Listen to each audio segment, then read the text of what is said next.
দল মত নির্বিশেষে কোরআনের অনুষ্ঠানে আমরা ইবাদত মনে করি এসেছি যারা, বলছে আলহামদুলিল্লাহ। এটা সত্যি একটা ইবাদত। এটা কি পৃথিবীতে এর চাইতে উত্তম ইবাদত নফলের ভেতরে আর নেই। কথা বুঝতেছে? আফদালুল ইবাদাতি তিলাওয়াতুল কোরআন। পৃথিবীতে যত নফল ইবাদত আছে সবচাইতে আফজাল, ইসমে তাফজিলের সিগা, সবচাইতে উত্তম আল্লাহর কাছে এইটা। নবীজি মসজিদে নববীতে প্রবেশ করলেন, তিরমিজি শরীফে আছে। ডান দিকে তাকিয়ে দেখলেন কিছু মানুষ কোরআনে কারিম আলোচনা করছে, বাম দিকে তাকালেন দেখলেন কিছু মানুষ আল্লাহর জিকির করছে। নবীজি বললেন দুইটা দল ভালো কাজে আছে। সবচাইতে ভালো কাজে আছে তারা যারা কোরআন নিয়ে ব্যস্ত আছে, কারণ এটা আল্লাহর মুখের বাণী। এটা কার বাণী? আল্লাহর বাণী। নবীজি ওই মুহূর্তে বলেছিলেন, আল্লাহ আমাকে ওহী দিয়ে আদেশ করেছে আমি যেন কোরআনের এই ময়দানে শ্রোতা হিসাবে এদের সাথে বসে পড়ি। আপনি টের পাচ্ছেন কি বলতেছি? আল্লাহর পরে যার স্থান, আকাশের দিকে আঙ্গুল ইশারা করলে চাঁদ দুই টুকরা হয়ে যেত, পা জমিন থেকে তুললে আরো সে চলে যেত। এই পৃথিবীতে একজন মানুষকে আল্লাহ শারে বানিয়েছেন, শরীয়ত প্রণেতা, তিনি আমাদের নবী। শরীয়তের বিধিবিধান শুধু আল্লাহ দেননি, বিশ্বনবী যা বলেছেন ওইটাই হালাল, না হারাম হয়ে গেছে। এত বড় পাওয়ারফুল মানুষকে আল্লাহ তাআলা আদেশ দিলেন, আপনি কোরআন নিয়ে যারা ব্যস্ত আছে এদের সাথে বসে পড়েন শ্রোতা হয়ে।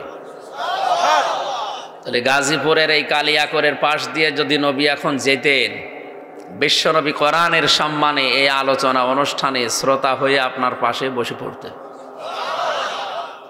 এরকম একটা জায়গা আপনার জন্যে এলাকার যুবকরা যারা ব্যবস্থা করে দিলেও তাদের শুকরিয়া জানাচ্ছি। জীবনের ভালো কাজগুলো আল্লাহ যেন কবুল করে। যুবক বয়সে যদি এদিকে ওদিকে অন্যায় কিছু করে, কোরআনের ইজ্জতে যেন ওমরের মতো বানিয়ে দেয়। জোরে বলেন। তাকে যদি আল্লাহ জিরো থেকে হিরো বানাতে পারে, কোরআনে কারিমের প্রসারে যারা আজকের এই ভূমিকায় যে যুবকগুলো এগিয়ে এসেছে, আল্লাহ তাদেরকে ওমরের মতো বানাতে কষ্ট হবে আল্লাহর? পরশ পাথর এর কাছে আসলে মানুষকে আল্লাহ সম্মানিত বানিয়ে দেন। ইন্নাহু লাকুরআনুন কারীমুন ফি কিতাবিম মাকনুন লা ইয়ামাসসুহু ইল্লাল মুতাহহারুন তানজিলুম মির রাব্বিল আলামিন। সূরা ওয়াকিয়ার ভেতরে আল্লাহ জানিয়েছেন অবশ্যই এটা সম্মানিত কোরআন, সংরক্ষিত করা আছে সুরক্ষিত কিতাবে। পবিত্র নিষ্পাপ ফেরেশতা ছাড়া কেউ এটা স্পর্শ করে না। মহান রব্বুল ইজ্জাতুল জালাল, যিনি সব জগতের মালিক, তার পক্ষ থেকে এটা নাজিল হয়েছে। প্রথম আয়াতে ছিল ইন্নাহু লাকুরআনুন কারীম, দুইটা তাকিদ এখানে আছে, ইন্না আর লাম, অবশ্যই এটা সম্মানিত কোরআন। এই আয়াতটা যে বাস্তবসম্মত তার প্রমাণ এই যে টেবিলটা কোরআনে কারিম আছে, এই জন্যে এখন অন্তত এখানে যারা আছে কেউ এই টেবিলে পা দেবে না? দেবে? কোরআন যদি না থাকতো এই যে বাচ্চাটা এখন এর উপরে লাফালাফি করলেও কিছু বলতাম না। কোরআন এখানে থাকার কারণে টেবিলের মর্যাদাও এখন কিছু সময়ের জন্য বেড়ে গেছে। এমনকি এর উপরে যে কভার লাগানো, এ কভারটা এর সাথে থাকার কারণে এখন আর কেউ পা দেবে না? দেবে? শুধু এই কভার না, এর সাথে যে নিচে এইটা লাগানো ছিল, এইটা এখন যদিও বাইরে আছে তারপরেও কোরআনে কারিমের সাথে কিছু সময় লেগেছিল। কোরআনের সাথে যতক্ষণ থাকবে এর সাথেও কেউ বিয়াদবি করবে না।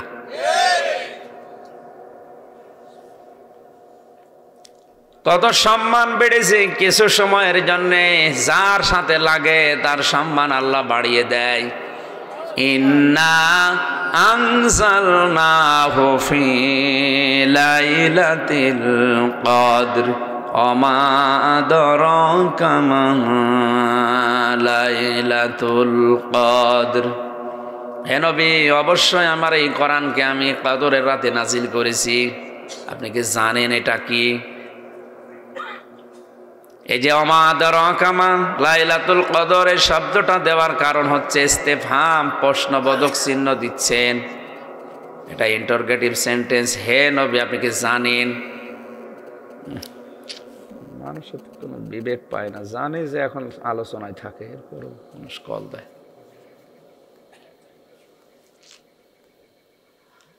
আপনি জানেন বাস্তবতা, আপনি জানেন না, তাই আপনাকে আমি প্রশ্ন করছি, আমার দিকে অ্যাক্টিভ হওয়ার জন্য, মনোযোগ দেওয়ার জন্য। আপনি যেহেতু জানেন না, এই জন্য আল্লাহ জানাচ্ছেন লাইলাতুল কদরি খায়রুম মিন আলফি শাহর। এটা এমন একটা রাত হয়ে গেছে এই কোরআন নাজিল হওয়ার কারণে, রাতের মর্যাদা 1000 মাসের চাইতেও বেশি হয়ে গেছে। আল্লাহ কিন্তু আলফুন ওয়াহিদুন দেননি, যে 1000 মাস না, আলফুন শাহরুন, এটা 1000 মাস। কত মাস তাফসিরে লিখা নেই, কেউ জানে না। যদিও অনেক মুফাসসির 83 বছর 4 মাসের একটা হিসাব দিয়েছে, কিন্তু আলফুন ওয়াহিদুন আল্লাহ না দেওয়ার কারণে আলফুন শাহরুন দিয়েছে। কত মাস, কত 1000 মাস, কত 1000 বছর, এটা কেউ জানে না আল্লাহ ছাড়া। জোরে বলেন সুবহানাল্লাহ। আল্লাহ পাক বলেন, হে নবী, কোরআন যে মাসে নাজিল হয়েছে, ওই মাসের মর্যাদাও 12টা মাসের ভেতরে এমন বাড়া বেড়েছে। শাহরু রমাদান আল্লাযী উনজিলা ফীহিল কুরআন হুদাল লিন-নাসি ওয়া বায়্যিনাতিম মিনাল হুদা ওয়াল ফুরকান। সূরা বাকারার ভেতর আল্লাহ জানিয়েছেন, এই যে মাস রমজান, এই মাসে আমার কোরআন আমি নাজিল করেছি। স্পষ্ট দলিল প্রমাণ হেদায়েতের বাণী এর ভেতরে দেওয়া আছে। কোরআনের আর এক নাম আমরা জানি ফুরকান। কোরআন মানে কি? কোরআনের নাম কি? ফুরকান, সত্য মিথ্যার পার্থক্যকারী কিতাব এটা। হে পৃথিবীর মানুষেরা, কোরআন পাওয়ার পরে সত্য মিথ্যার পার্থক্য করে বাকি জীবন যদি কেউ চালাতে না পারে, ওর কপালে আর হেদায়েত নেই। আমার ওইটা বলার উদ্দেশ্য না, আমার বলার উদ্দেশ্য ছিল কোরআনের সাথে সম্পর্ক আমরা দেখছি যার, তার দাম বেড়ে যাচ্ছে। এ মাসে যদি এখন আপনি সুবহানাল্লাহ 70 বার বলেন, এই যে 1 মাস পরে যে মাস আসছে রমজান মাস, কোরআনে কারীম নাজিল হওয়ার কারণে ওই মাসে একবার বললে 70 বারের সওয়াব পাওয়া যাবে।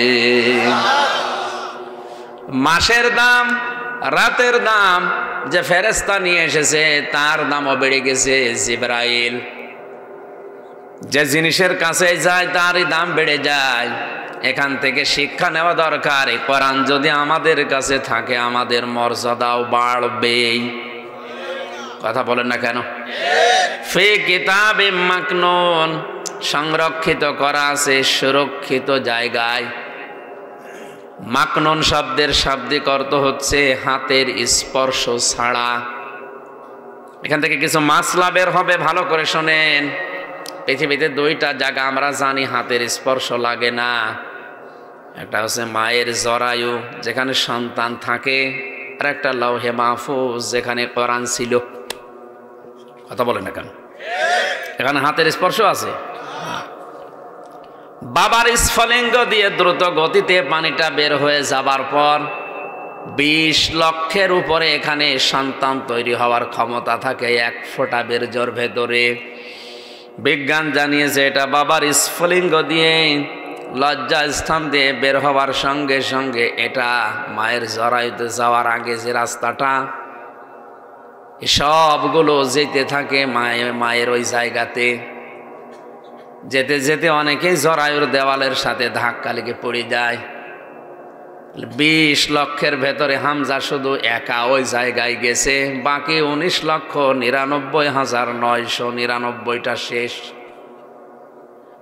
কেউ ওই জায়গা পর্যন্ত যেতে পারেনি। আল্লাহ দয়া করে ওখানে আমাকে পাশ করিয়ে জিতিয়ে দিয়েছেন। ওখানে যাবার পরে শুধু শেষ করেননি, 40 দিনে পরিবর্ধন করেছে।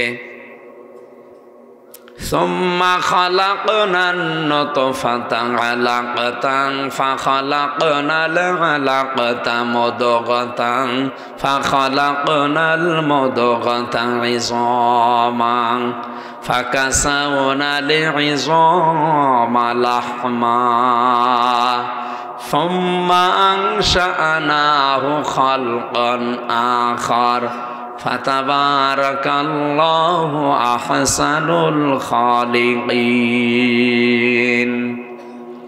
আল্লাহ পাক বলেন বীর্যটা ওখানে যাবার 40 দিনের পরে আমি জমাট বাঁধা রক্ত বানাই। কি বানাই? 40 দিন পরে ওটা আলাক বানাই, এরপরে মদগা বানাই। 40 দিন এভাবে করতে করতে 6 মাসের ভেতরে পূর্ণাঙ্গ রূপ দিয়ে দেই। চামড়া দিয়ে, গোশত দিয়ে, চর্বি দিয়ে আমি এগুলো ঢেকে ফেলি। বিজ্ঞান এখন পরীক্ষা করে দেখছে, বাবার এই যে না পাক পানিটা, যেটা দুনিয়ার কোনো জায়গায় দাম নেই, মর্যাদা নেই, কেউ ফিরিয়ে দিলেও নেবে না। নেবে? শরীর থেকে বের হওয়ার সঙ্গে সঙ্গে গোসল ফরজ হয়ে যায়। এমন একটা নাপাক জিনিস দিয়ে আমার আল্লাহ কুদরতি ভাবে মায়ের জরায়ুর ওই জায়গাতে 4টা জিনিস তৈরি করে: চুল, রগ, হাড় আর পর্দা। মায়ের রেহেমের ওই জায়গায় যে নাপাক পানিটার থলি ছিল, ওই পানিটা দিয়ে আরো 4টা জিনিস বানায়: রক্ত, গোশত, চর্বি আর চামড়া। 8টা জিনিস যখন এক হয়ে যায়, মহান আল্লাহ তখন নিজের রব নামের কারণে 5টা জিনিস বান্দাকে দান করে। وَجَعَلَ لَكُمُ السَّمْعَ وَالْأَبْصَارَ وَالْأَفْئِدَةَ إلى آخر আয়া। সূরা নাহাল 14 নম্বর পারার 14 নম্বর পৃষ্ঠার 14 নম্বর লাইনের 78 নম্বর আয়াতের মাঝের অংশে আছে। যত তাফসীর আছে আধুনিক গুলো দেখবেন এখানে আছে। আল্লাহ বলেন আমি শ্রবণ শক্তি, দর্শন শক্তি, বাক শক্তি, আকেল শক্তি আর গ্রাণ শক্তি, এই 5টা আমি নিজের থেকে দেই। বিজ্ঞান এখন দেখতে পাচ্ছে 1500 বছর পর যে মানুষ বানাতে আসলে 13টা উপাদান লাগে। মার বাবা মিলে 4 4 8টা, মহান আল্লাহ দিয়েছেন 5টা। 8 5 কত?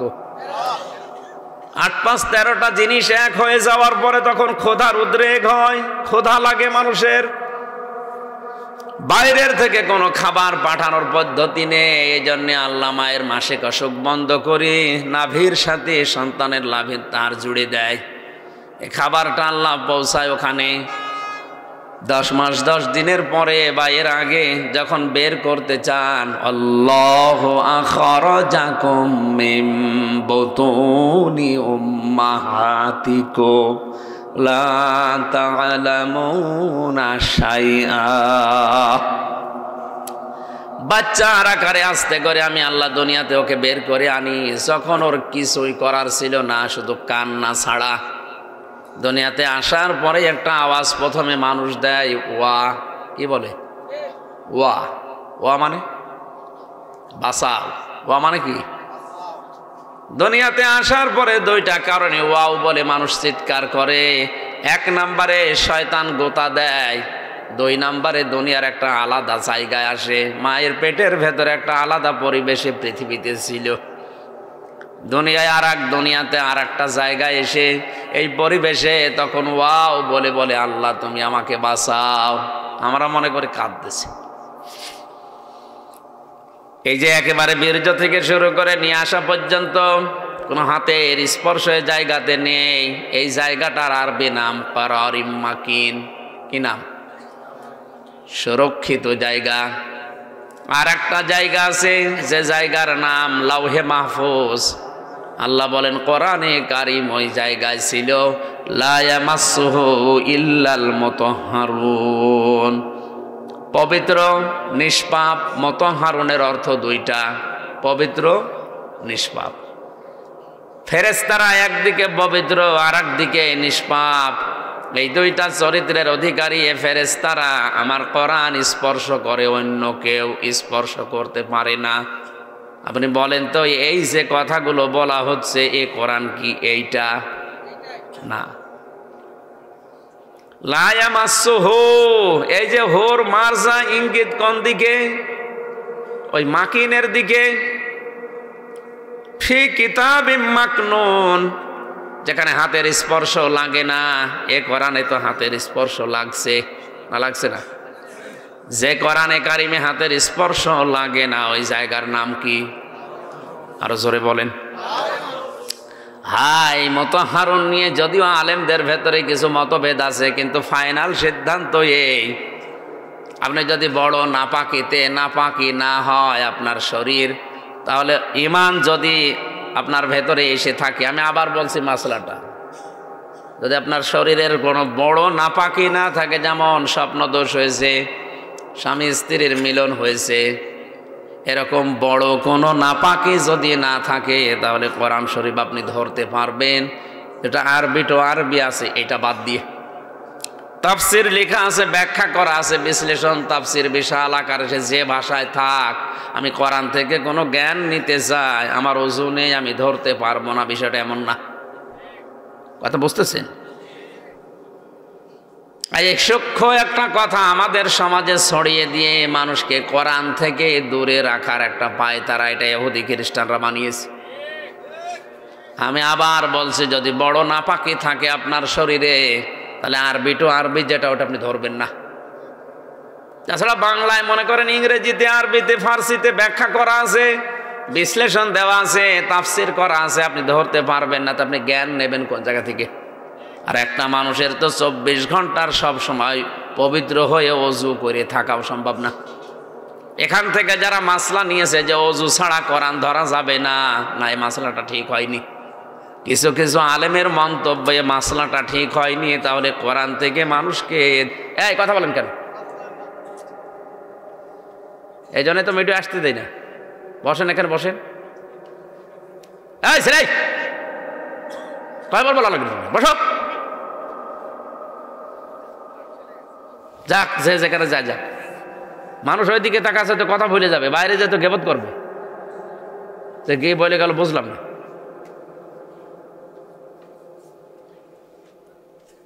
শুধু গাজীপুরে না, সারা দেশে যেটা ছড়ানো, বিশেষ করে ভারতে আরো বেশি, যে কোরআন শরীফ ধরা যাবে না, এটা আলেমদের কাজ, আমার দরকার নেই। এইগুলো ছড়িয়ে ছড়িয়ে শিরিক বেদাত গুলো বাড়ছে। জেলখানায় 3টা বছর যেহেতু এক ঘরের ভেতরে ছিলাম, আমার 170 বারের উপরে শুধু বাংলা আরবিতে শেষ করেছি। আমার মনে হয় যারা 4 থেকে 5 বার জীবনে কোরআন শরীফ মাতৃভাষায় শেষ করতে পারবে, ওরও অনেক কিছু আয়ত্ত হয়ে যাবে। ওকে দিয়ে আপনি পিটিয়ে ও শিরিক আর বেদাত করাতে পারবেন না। এটা আজ বুঝি না, এখান থেকে দূরে আছি। এজন্য যে যা বলে মনে করে ওইটা ইসলাম। কথা বুঝতেছেন? এজন্য শিরিক বেদাত থেকে মুক্ত হতে হলে জাতিকে এইটা তুলে দেওয়া লাগবে। মক্কা মদিনাতে আমি যতদিন ছিলাম প্রকাশ্য শিরিক বেদাত পাইনি।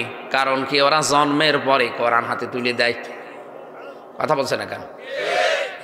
মদিনার ওই মসজিদে নামাজে গেলে দেখা যায় বাচ্চারা তার মায়ের সাথে, বোনের সাথে, ভাবির সাথে নামাজ পড়তে আসে। ওরা খেলা করছে মসজিদের বারান্দায়, একজন আরেকজনকে দাঁড়িয়ে ধরতে যায়, বলে সুবহানাল্লাহ, আলহামদুলিল্লাহ, আল্লাহু আকবার। প্রথম যখন গিয়েছিলাম মনে মনে করলাম, দেখি আমাদের দেশের বাচ্চারাও তো খেলা খেলে, একে ওকে ধরতে যায়, তখন গালি দেয় না ধরতে পারলে। দেখি এরা কি গালি দেয়, কান পেতে শুনি যে গালি দিচ্ছে, সুবহানাল্লাহ বলে। একজন আর একজনকে যখন ধরে ফেলে, শুয়ে দেয়, বলে আলহামদুলিল্লাহ। যে সন্তানে 5 বছর 6 বছর বয়সে একজন আর একজনকে খেলার চলে সুবহানাল্লাহ, আলহামদুলিল্লাহ বলে, ওরকম মা বাবা তুলে গালি না দিয়ে, ও বড় হলে যদি ওভাবে টিকে থাকতে পারে, ওরে পিটিয়েও শিরিক করাতে পারবেন। কোরআন আপনাকে করতে দেবে না। এই জন্য ওযু ছাড়া কোরআন শরীফ ধরা যাবে না। ওটা বড় নাপাকি হলে আরবি ধরবেন না। তাছাড়া এমনিতেই স্বাভাবিক আপনার শরীরে নাপাকি নেই, আপনার ওযু নেই, আপনি কোরআন শরীফ ধরে পড়বেন না। তাফসীর, ব্যাখ্যা, বিশ্লেষণতে কি দিয়ে আপনার জীবন চালাবেন? এই আয়াতটা আসলে ওই উদ্দেশ্যে নয়। হযরতে ওমর রাদিয়াল্লাহু তাআলা আনহু যখন কাফের ছিলেন, তখন কিন্তু তার বোন যে কোরআন শরীফ পড়ছিল তাকে পিটিয়েছিলেন দোলাভাই সহ। তার কপালে যখন রক্ত ঝরছিল, বোনের রক্ত দেখে তার মনটা একটু নরম হয়ে গেছে। ডাক দিয়ে বলে, এতক্ষণ পিটালাম, কি পড়ছিলে দেখি ওইটা। তার বোন ফাতেমা বলেছিল, না তোমাকে দেওয়া যাবে না, দিতে পারি, গোসল করে আসো তারপরে দেব। গোসল করে ওযু করে আসো তারপরে দেব। এ কথাটা মিথ্যা কথা, কারণ ওই সময় ওযুর ফরজ যে আয়াত নাজিল হওয়ার কথা ওইটা এখনো নাজিল হয়নি। কথা বুঝতেছেন? ওযুর যে ফরজ আছে 4টা সূরা মায়েদার, এই আয়াতটা ওই পর্যন্ত নয়, আয়াত নাজিলই হয়নি। তো উনি ওযু করতে বললেন কি করে? আর হযরতে ওমরকে যদি বলে ওযু করে আসেন, গোসল করে আসেন, উনি তো কাফের, উনি ওযুর ফরজ কয়টা, গোসলের ফরজ কয়টা উনি জানে। আর কাফেররা ওযু করলে গোসল করলেও পবিত্র হয় না যতক্ষণ ঈমান না আনে। তাহলে কথাগুলো কারা ছড়িয়েছে দলিল দিয়ে আমি তো বুঝি না, মিলছে না তো বাস্তবে। বলেন কয়টা বললাম? উনি ওযু করা গোসল করা বোঝে ওই সময়, কারণ কাফের। ওযুর ফরজও উনি জানেন, আর ওযুর আয়াত ওই সময় নাজিল হয়নি। তাহলে এটা ডাহা মিথ্যা কথা। এ কথা বলেন না কেন? 2 নম্বরে উনি গোসল করতে বললেন, গোসল করার ফরজ কি কোনো কাফের জানার কথা? আর গোসল করার ফরজ জানলই বা গোসল করলেও কাফের পবিত্র হয় না যতক্ষণ, এই যে যতক্ষণ ঈমান না আনে ততক্ষণ পবিত্র হয় না। এটা আমি বানালাম। সূরা তাওবাতে আছে, ইয়া আইয়ুহাল্লাযীনা আমানু ইন্নামাল মুশরিকুনা নাজাসুন। হে ঈমানদারেরা, ভালোভাবে শুনে রাখো, মুশরিকরা অপবিত্র। কি তারা কি? তাহলে এর সাথে যদি এই দলিল মিলিয়ে কেউ কোরআন থেকে দূরে রাখার জন্য চেষ্টা চালায়, বুঝতে হবে এর ভেতরে দুর্বিসন্ধি আছে। হযরতে আলী থেকে বর্ণিত, বিশ্বনবী মুহাম্মদুর রাসূলুল্লাহ টয়লেট থেকে আসলেন, পায়খানা পেশাবখানা থেকে আসার পরে তিনি গোশত খাচ্ছিলেন, সাহাবীরা তিনিও নিলেন। হযরতে আলী বলেন, হে নবী, আমি কি ওযুর পানি এনে দেব? নবীজি বললেন, দেখো, শুধুমাত্র নামাজ আদায় করা ছাড়া পৃথিবীর কোনো কাজের আগে ওযু করা লাগবে, এই মর্মে আমাকে কোনো নির্দেশ দেওয়া হয়নি। সেই কাজের ভেতরে হয়তো গোশত খাওয়াও থাকতে পারে, কোরআন পড়া থাকতে পারে। কথা বুঝতেছেন? আমাকে শুধু নির্দেশ দেওয়া হয়েছে ওযু করার জন্য। কোন কাজের আগে? নামাজের আগে। এই যে হাদিসগুলো, এই যে ঐতিহাসিক ঘটনাগুলো, এই যে বাস্তব ব্যাখ্যা, এর সাথে তো একটাও মিলছে না। নবী যদি ওই সময় বলতেন, ঠিক আছে আমি গোশত খাবো, তুমি ওযুর পানি নিয়ে আসো। আসলে পড়াশোনা যদি আমরা গভীরভাবে করতাম, তাহলে বাস্তবে এই দুর্বিসন্ধিগুলো আমরা ধরে ফেলতাম। এগুলো কোরআন থেকে মানুষদেরকে দূরে সরানোর একটা পায় তারা। ওরা জানে মুসলমানকে যত কোরআন থেকে দূরে সরিয়ে রাখতে পারবো, আমাদের নিয়ম নীতিগুলো তখন ওদেরকে গিলাতে পারবো। এই জন্যে শরীফ থেকে শরীফা নামে যে চ্যাপ্টারটা আমাদের 7-এর বইতে দিয়েছে, এটা আমরা আজ অনেকেই কোরআন না জানার কারণে মেনে নিচ্ছি। এটা যে কত বড় সূক্ষ্ম ষড়যন্ত্র আপনি এখনো টের পাননি। আমি 1 মিনিটের ভেতরে ষড়যন্ত্রটা ফাঁস করছি। ভালো করে লক্ষ্য করবেন। শরীফ একটা লোক, বিকালবেলা বলছে আমি শরীফা, এতটুকু হলেও আমার অসুবিধা নেই। কিন্তু লোকটা শরীফ থেকে বিকালে শরীফা নিজে নিজেই হয়ে গেল মনে করেন। ও যদি দাবি করার পরে এটা রাষ্ট্রীয়ভাবে কায়েম করে দিতে পারে, ও কিন্তু বিকালে বলবে আমি মহিলা হোস্টেলে সিট চাই। কি, ও তো এখন শরীফ না, শরীফা। মহিলা হোস্টেলে সিট নেবে, যে হোস্টেলে আপনার মেয়ে আছে, আপনার বোন আছে, আপনার ফুফু আছে। কথা বলছে না কেন? ও যত ওই শরীফা শরীফা চিল্লাক, ও মাল কি? ওর তো সব কিছু শরীফ। ও যদি আপনার বোনের কাছে এখন থাকে, আপনার মেয়ের কাছে থাকে, মহিলা হোস্টেলে আপনার ফুফুর কাছে থাকে, যে সন্তানগুলো এখন আসবে, এগুলো কি কোন দিকে নিয়ে যাচ্ছে আপনি টের পাচ্ছেন? আপনি আবেগে চিল্লাচ্ছেন না, ওনারা কি না বুঝে দিয়েছে? না বুঝে না। এভাবে চলতে থাকলে 10 বছরের ভেতরে জারজ দিয়ে দেশ ভরে যাবে। আমি আর নিচে নামলাম না। এরপরেও যদি কেউ না বোঝার ভান করে অন্যায়কে সাপোর্ট করতে চান, ওটা আপনার ইমানের ব্যাপার। এখানে কোরআন থেকে যত দূরে থাকবেন, আল্লাহর কসম আপনি শিরিক আর বেদাত থেকে বাঁচতে পারবেন না। আর কেউ যদি শিরিক বেদাত করে করে মারা যায়, হাউজে কাউসারের পানি থেকে 2টা শ্রেণীর মানুষকে আল্লাহ বঞ্চিত করবেন। কয়টা? হাউজে কাউসারের পানি দেবেন না 2 শ্রেণীর মানুষকে। 1 নম্বরে দুনিয়ায় যারা বেদাত করে, 2 নম্বরে যারা জালেম শাসকের তোষামদি করে। এ দেশে নেই, এইটা এখন বেশি চলছে। আল্লাহ আমাদের হেফাজত করেন, বলেন আমিন। দরুদ আর সালাম পড়ছে আমাদের নবী মুহাম্মদ রাসূলুল্লাহ সাল্লাল্লাহু আলাইহি ওয়াসাল্লামের উপর। আমার মনে হয় যে আয়াতটা পড়েছিলাম, যেটা সম্মানিত কোরআন সংরক্ষিত করা আছে সুরক্ষিত স্থানে, পবিত্র নিষ্পাপ ফেরেশতারা ছাড়া কেউ স্পর্শ করে না। এই আয়াতের ব্যাখ্যাটা আমাদের এই কোরআনের জন্য না। এটা কোন কোরআন? বলেন বলেন। হ্যাঁ, আলেমদের মতভেদ আছে, সেটা আলাদা, কিন্তু বাস্তব এইটাই। আমরা যেগুলো দেখলাম এখন, এরা সূক্ষ্ম ষড়যন্ত্র করে আমাদেরকে কোরআন থেকে দূরে রাখার একটা পায়তারা। এর সাথে মিলিয়ে অনেকে সুর তোলে যে আমি জানি না তাই মানি না।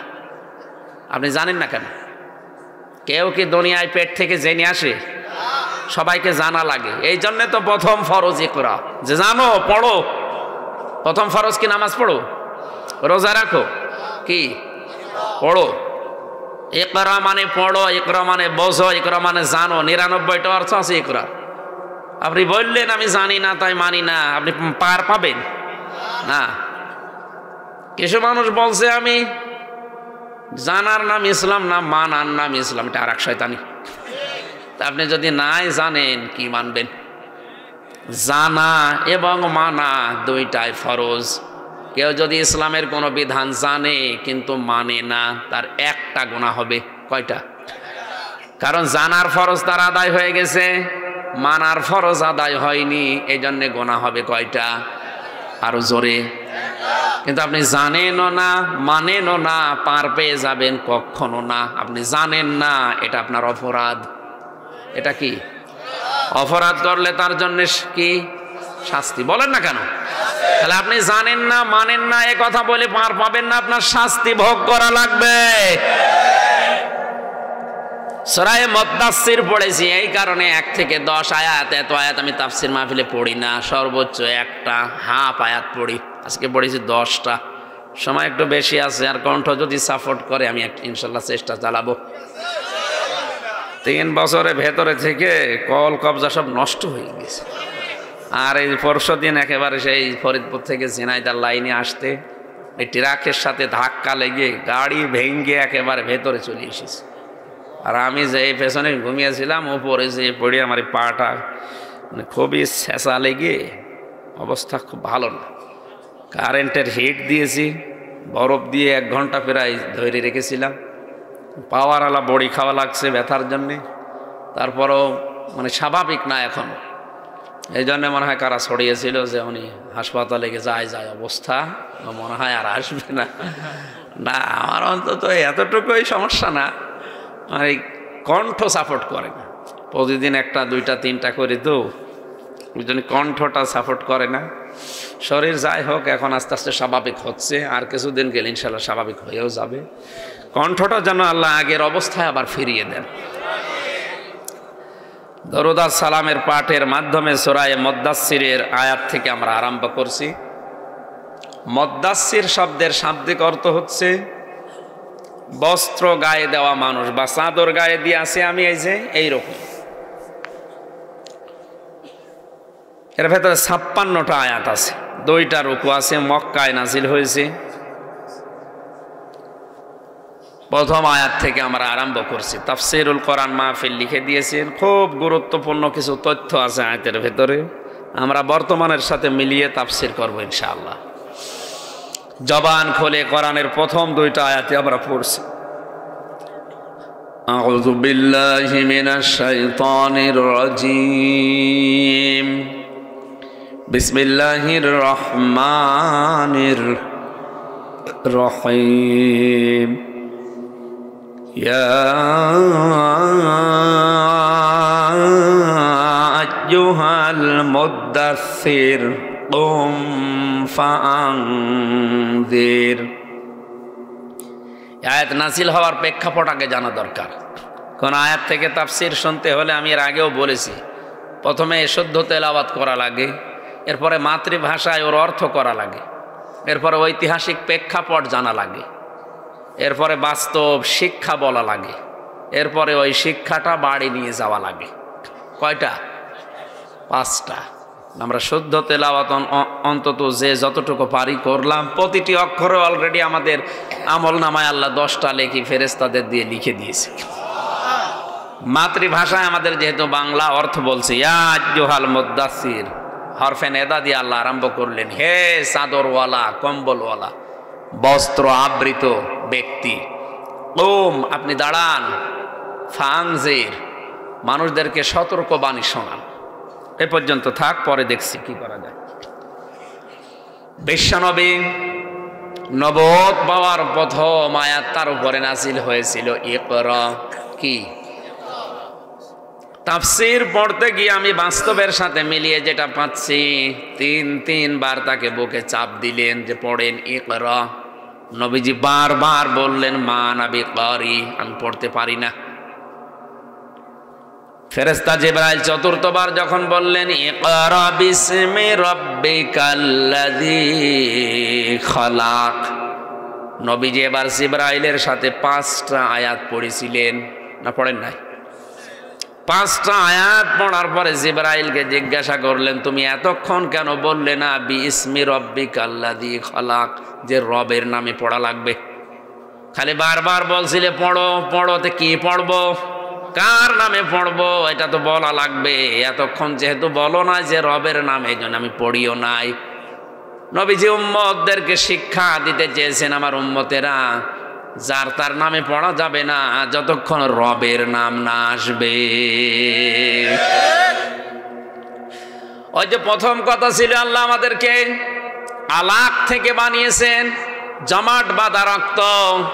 এখানে সর্বপ্রথম আল্লাহ এই শব্দ দিলেন ইকরা বিসমি রাব্বিকাল্লাযী খালাক, খালাকাল ইনসানা মিন আলাক। পড়েন আপনার ওই রবের নামে, ওই প্রভুর নামে, যে রব আপনাকে আলাক থেকে বানিয়েছে। কি থেকে? বলেন বলেন।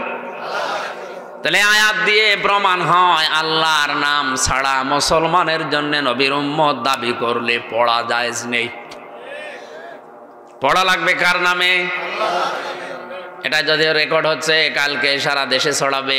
আমাদের যিনি দায়িত্বে আছেন, প্রধানমন্ত্রী শেখ হাসিনা থেকে শুরু করে 1734 জন এখন দায়িত্ব পালন করছে দেশের। সবাইকে আমরা বাংলার 18 কোটি মানুষের পক্ষ থেকে আহ্বান জানাই, 96% মুসলমানের দেশে পড়াশোনা আরম্ভ করা লাগবে আমাদের রবের নামে।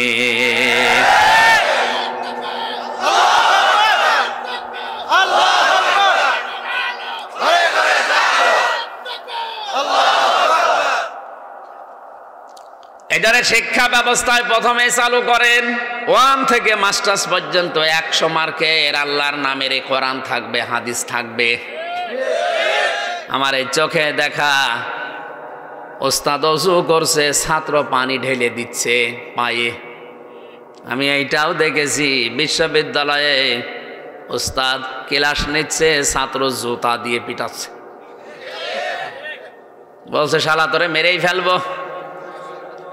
শিক্ষক বলছে বাবা তুই আমারে ছাড়, আমি আর ক্লাসে আসবো না। বলছে না শালা তোরে মেরেই ফেলবো। বলেন এইটাও ছাত্র ওইটাও ছাত্র। এটা কোরআনে কারিম জানার পরে এটা মানুষের মতো মানুষ হচ্ছে, ওটা কোরআন না থাকার কারণে মাস্টার্স পাস করে জানোয়ার হয়ে গেছে। এই জন্য শুধু আমাদের নিজেদের না, প্রত্যেকের এটা দরকার। দল মত জাতি বর্ণ ধর্ম নির্বিশেষে মানুষকে মানুষ বানাতে হলে রবের নাম ছাড়া পড়ে মানুষ হতে পারবেন না। এই জন্য নবীজি তিনবার চুপ ছিলেন, পড়েননি, বলেন আমি জানি না। আমি কি মা নাবি করি, আমি জানি না পড়তে। যেই বলেছে বিসমি রব্বিকাল্লাযী খালাক, ওই রবের নামে পড়েন, নবীজি স্টার্ট দিয়েছিলেন। তার মানে এবার পড়তে পারবো, কারণ উনি আমাকে বানিয়েছেন। আমাদের শিক্ষা ব্যবস্থায় আমরা চাই ইন্নাদ দীনা ইনদাল্লাহিল ইসলাম, ইকরা বিসমি রব্বিকাল্লাযী খালাক, বিসমিল্লাহির রহমানির রহিম। এই আয়াতগুলো দিয়ে আমাদের শিক্ষা ব্যবস্থা শুরু হোক। এটা কারা কারা চান দেখে? লিল্লাহি তাকবীর।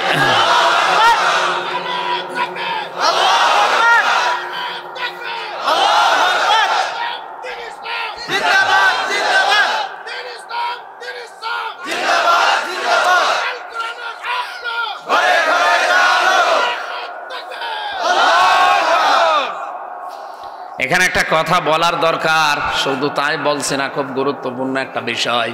পৃথিবীতে আমরা সবাই জানি যে নামাজ পড়লেই হয় না, নামাজ ভেঙে যাওয়ার 19টা কারণ আছে। কয়টা? এই 19টা কারণের একটাও যদি কেউ পালন করে, ওর নামাজ আর হবে না, শেষ। কথা বলেন।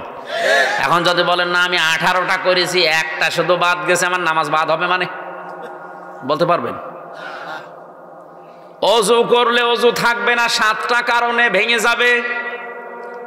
6টা আপনার ঠিক আছে, একটা যদি করে ফেলেন আপনার ওই অজুতে আর নামাজ হবে না। পৃথিবীতে যে কোনো কাজের সিস্টেম তাকান, সে রোজা বলেন, হজ বলেন, যাকাত বলেন, পৃথিবীর যত ফরজ ইবাদত আছে, করলেই ঠিক থাকে না, ওটা ভেঙে যাওয়ার কিছু কিছু কারণ আছে। অজু ভাঙার কারণ 7টা, নামাজ ভাঙার কারণ 19টা, হজ ভাঙার কারণ 5টা। এরকম প্রত্যেকটা ইবাদত ভেঙে নষ্ট হয়ে যাওয়ার কয়টা করে কারণ আছে না নেই? আমাদের যে ঈমান আছে, যেটা নিয়ে জান্নাতে যেতে পারবো, ওই ঈমানও ভেঙে যায়, নষ্ট হয়ে যায় 10 কারণে। কয় কারণ? আপনাকে সতর্ক করার জন্য বলছি, সূরা মুহাম্মদের প্রথম আয়াত এটা, আল্লাযীনা কাফারু ওয়া সাদ্দু আন সাবিলিল্লাহি আযাল্লা আমালাহুম। ভালো করে খেয়াল করেন, আপনাকে আমি বাঁচার জন্য বলছি। আপনি মনে করছেন আমার ঈমান তো আছে, আমি জান্নাত পাবো না। নামাজ পড়তে গেলে যেমন 19টার একটা কারণ হলে নামাজ শেষ, অজু করে যদি ওই 7 কারণের 7টার একটাও পাওয়া যায়, অজু শেষ। আপনার ঈমান আছে, এখন 10টা কারণ বলবো, যদি দেখেন একটাও আছে, আপনার ঈমানও শেষ। এটা কি গুরুত্বপূর্ণ কম নাকি? অনেক গুরুত্বপূর্ণ। আপনি দেখেন তো এই 10টার একটাও আপনার ভেতরে আমার ভেতরে আছে কিনা। 1 নম্বরে ঈমান ভঙ্গের কারণ 10টা। প্রথম নাম্বার সূরা জুমারের 65 নাম্বার আয়াতে এটা আছে, এই তথ্যগুলো।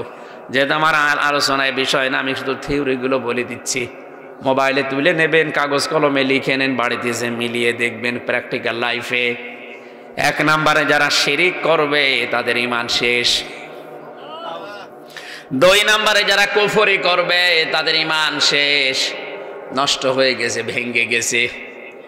3 নম্বরে নেফাক, মনের ভেতরে যাদের মুনাফিকি আছে, উপরে ফিটফাট, ভেতরে সদরঘাট।